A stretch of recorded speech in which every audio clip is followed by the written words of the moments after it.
એવી પ્રતીતિ થાય છે, હજારો માણસો ભેગું થાય છતાંય કોઈને નખમાય નાખોરી ના ફૂટે, કોઈને નખે આગો પાછો ન થાય. સ્વામિનારાયણ ભગવાનની દિવ્યતા અને ભવ્યતા નહીં તો બીજું શું?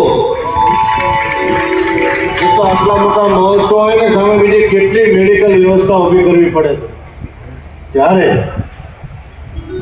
ભગવાનને એટલી પ્રાર્થના કરીશ, અમારા ગઢપુરના તમામ બધા વડીલ સંતો, નામી અનામી યુવાન સંતો, ગઢપુર ટેમ્પલ બોર્ડ વતી આ ઉત્સવની ખૂબ ખૂબ શુભેચ્છા. અમારા વડતાલ મંદિરના ચેરમેન સ્વામી, કોઠારી સ્વામી, ટ્રસ્ટી બોર્ડ, નવતમ સ્વામી, વડતાલના આગેવાન સંતો, જ્ઞાનજીવન સ્વામી, નિત્યસ્વરૂપ સ્વામી, નીલકંઠ સ્વામી, બધા સંતોને હૃદયથી દંડવત કરવાનું મન થાય. આવો સુંદર માહોલ, આવી સુંદર વ્યવસ્થા આ સ્વામિનારાયણ વાળાને ત્યાં જ જોવા મળે. હો સાહેબ, બીજે ક્યાંય ન મળે.